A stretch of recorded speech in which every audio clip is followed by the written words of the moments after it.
Thanks for joining, folks. We're just going to give another minute or two for those who might be still deciding what their next group is. And I see some repeats. Love it.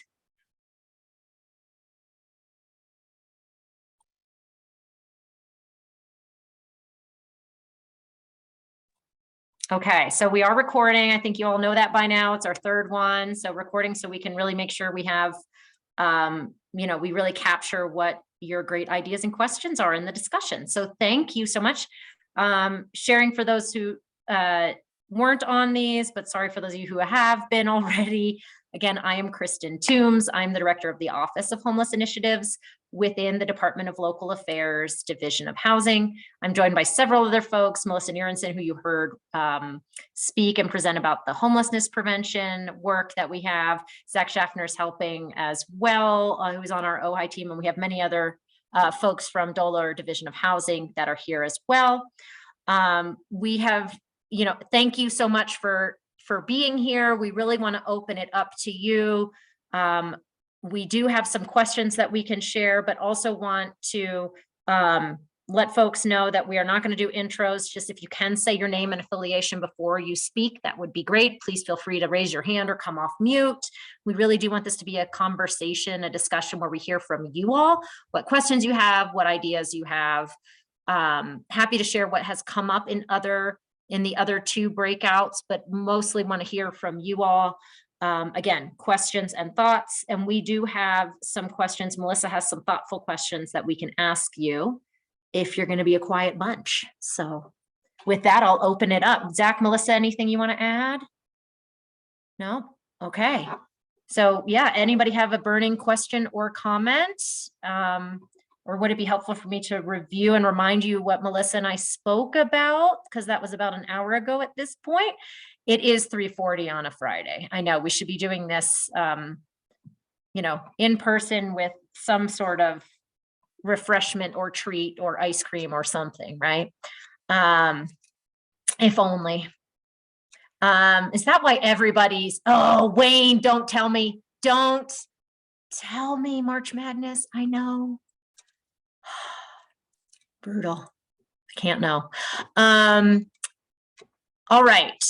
So if you remember, we let's see, now we've opened up just fun chats. Love it. Love it. So we had some great questions. Reminder for Prop 123 that the 3% for local governments does apply here. So you can't apply for the homelessness related activities if your local government hasn't signed up for that. The other piece is, we have our existing best practices, lessons learned that we put into that program model guide. So definitely happy reading. You can read that at halftime, Wayne. There you go. Zach put it in again. So that will help no matter what details continue to get fleshed out. Those are some great starting points for you to be aware of and start thinking about as a community. Is your local government going to be participating? What of those best practice program models do you or don't you have? Where does that fit? I think you can start today with kind of those discussions as a community or organization. So with that, I'm going to stop talking. Melissa, do you want to ask one of your good questions? Sure. So, we're really trying to collect data here and learn from you great folks of what we need to do with Prop 123. So really, this is a listening session. So, we're curious. The first year, as you heard Allison speak, just to give a little bit more background, the first year, it is going to be where the Division of Housing is only going to receive 56 million.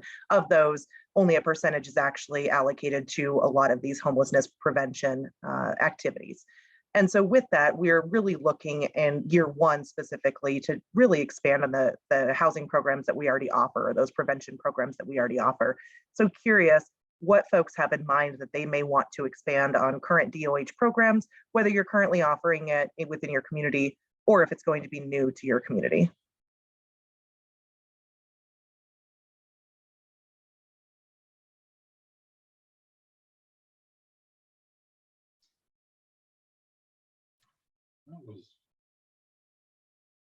Oh, go ahead, Pam. A two-part question. One is, how do you define government? Is it city, county?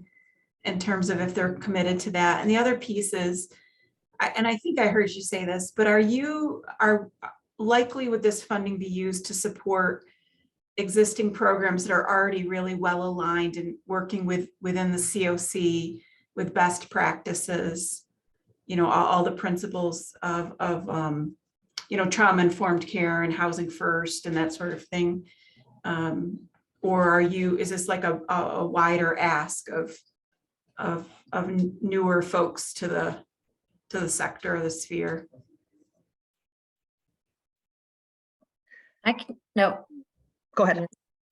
I can say something and then Melissa, let me know curious your thoughts too, but great. Love that question, Pam. So we have not flushed out the details of, are you with your, coordinating with your COC at what level? We have not gotten to that level of detail, but what you can see with our existing, funding opportunities and programs that we support and what we write up is that collaboration is really key. Quality data, and housing focused is really key. So understanding those, I do not see us changing those as being important pillars to whatever we fund, because again, we have seen time and time again that those make a real difference and all that hard work and investment that you as a organization or a community might put in will to have the difference. So I would say, exactly how we ask for that or what it looks like, we're still fleshing out, but I would familiarize yourself with that. I think Rand asked a great question in one of the other breakouts, which is, can we at Division of Housing flush out what we mean by those things a little bit more? What does housing focused mean? How do you know? What are we looking for? So we're going to take a look at how we can flesh out more of those. So if you do have questions about that, or other details like that, we're happy to continue to try to flesh that out so what we're thinking, what we're looking for. As far as new or existing, we have not looked at that either. Part of it is that proof of concept, right? Like, how do you know that this is what your community needs? How do you know that that is going to have the impact for the population you're intending to serve?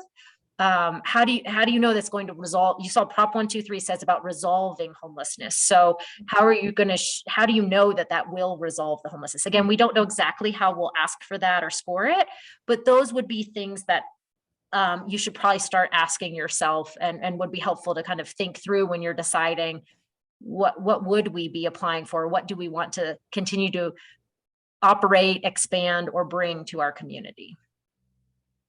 Does that help? And I don't know, Melissa, if you have anything to add to that. I know I jumped in front of you, sorry. Oh, that's great. We'll go to Rand and then we'll go to the question in the chat.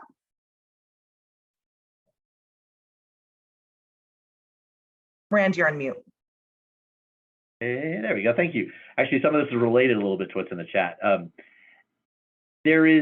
I know as a part of the Division of Housing, just sort of side of the funding, there is some planning grants around sort of local ordinances, the zoning for development.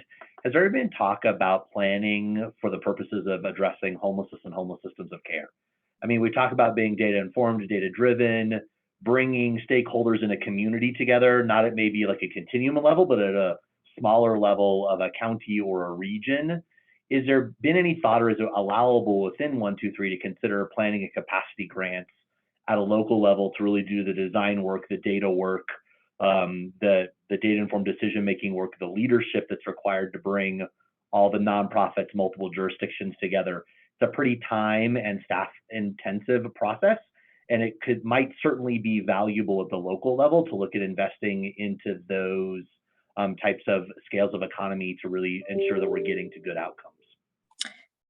Love that question, Rand. I can tell you that our transformational homelessness response NOFA has that as an eligible under the coordination, data, and resource utilization acceleration part of it, which you're right, that typically that's going to go away in 3 years. This would be sustainable. We had that conversation. Well, so the hope would be, right, that you can capitalize on that to help build out, because some of that you just need the frameworks of who should be at the table, what should it look like. But you're right, typically that takes work. It can't just be somebody's extra on top of their day job, because that's when it can kind of fizzle. So I don't know, Rand, we have not gotten to that level of detail. The way I look at it again, when I read that line about other activities that resolve homelessness per the Division of Housing, that to me would be part of it, but we have not gotten to that level of detail, so I can't say for certain. The other thing I would say is I don't know if this came up in the other groups, but we can definitely take this back as an action item on our end to think about with the community development side. To me, homelessness is a part of affordable housing. It's one part of the continuum of extremely low income and extremely housing insecure, lack thereof. And so how does that fit into your affordable housing plan? How do you think about those without any housing as you think about your continuum of affordable housing needs? So that would be, but again, that's just me with a bias towards homelessness response. But I appreciate your question. And I think that's something we have to dig into a little bit more. I don't know if anybody else from DOLA has thoughts on that. I don't know if we have any DLGers here. No. Okay. All right, Melissa, you were saying there's some, I know, John, your hand's up, but I think Melissa was saying we have some questions in the chat. Yeah, so Jessica Thurman from Montezuma County was asking really about the coordination, which this question has come up a few times. So the coordination between the local counties or municipalities and the nonprofits who may be applying for these dollars. So to answer that, we do anticipate that there will be coordination between the municipality that is actually determining their baseline and that nonprofit. So again, you know, these policies and procedures, they are not yet written, but we do absolutely anticipate that there will be that folks will have to come in conjunction. That does not mean that it has to be an application that has both the county and the nonprofit on it, but we want to make sure that everyone is aware of what's happening within their communities and on board with what's happening with their communities. John, oh, go ahead. Did you want to add to that, Kristen? Nope, I was just going to say, John. Yep. All right. I talked a little bit about this in the affordable housing section. I wanted to bring it up here.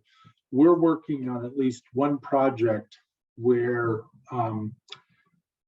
we would be kind of in a land acquisition to building affordable housing on one part of a project and transitional housing with a partner here that does that in our Longmont community.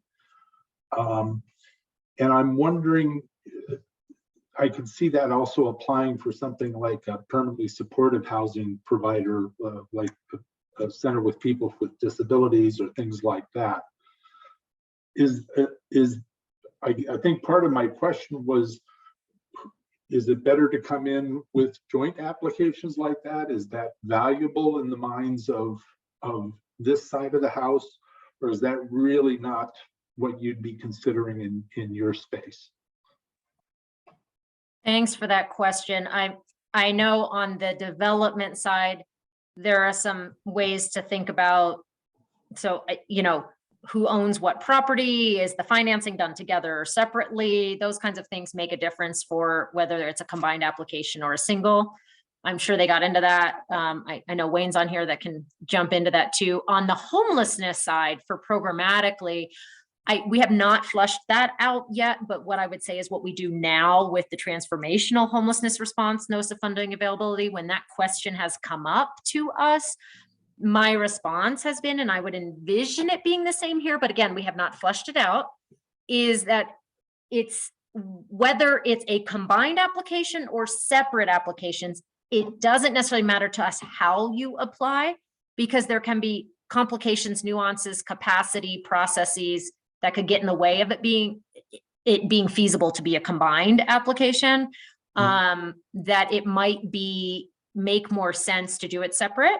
Either way, from your perspective, from a logistics perspective of the applicants with the multiple facets to a concept, that either way you do it, we would want to be able to understand as a review team that they all go together. Right? It'd be helpful to know that these two concepts are on the same property, how they're related from a programmatic perspective. Now, if they are related and are one giant financial development plan and they're connected and you'd be applying for development funds as a single, it might make sense to apply as a single. We're really happy to talk case by case about that. We do not want to get you stuck unintentionally with negative consequences by saying it must be a single application or it can't be a single application, again, at this point in time. Right.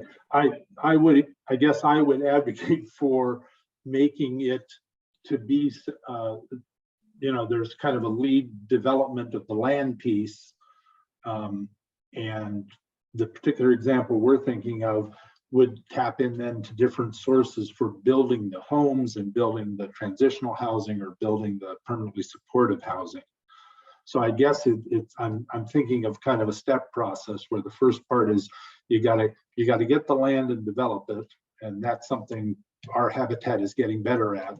But then there are sources within Boulder County where we are that would support construction of the in-between housing or the transitional housing, but they wouldn't support Habitat homes.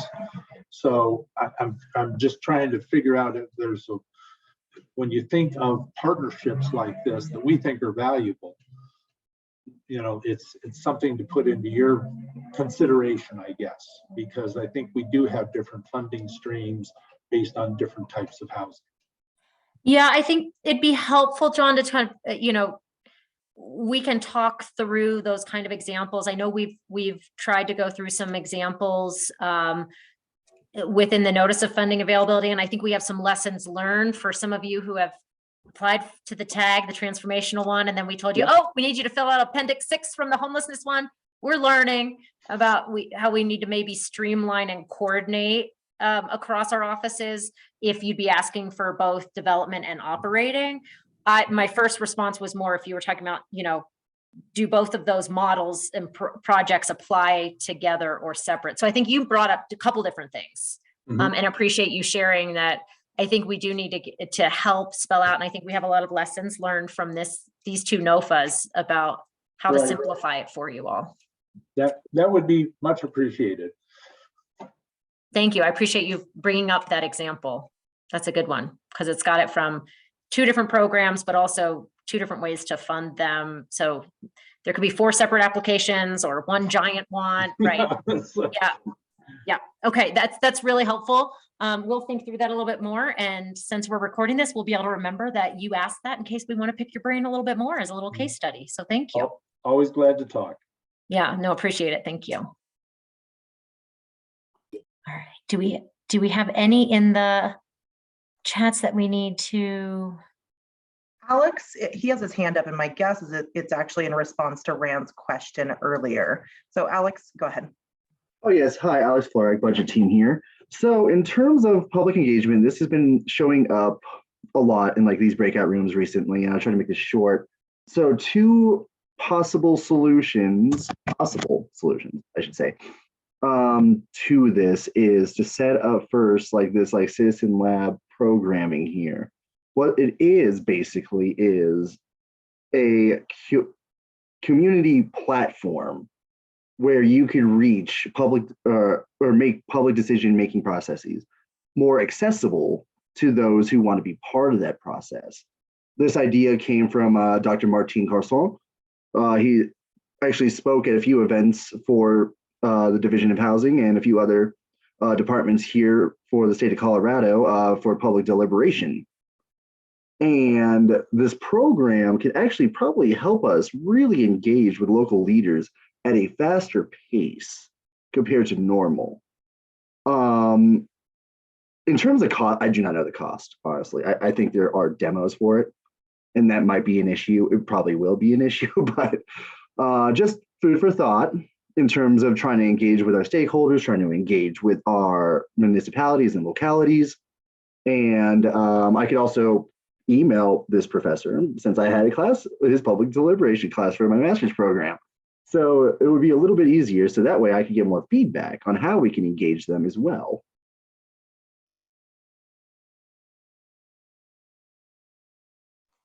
Great, thank you.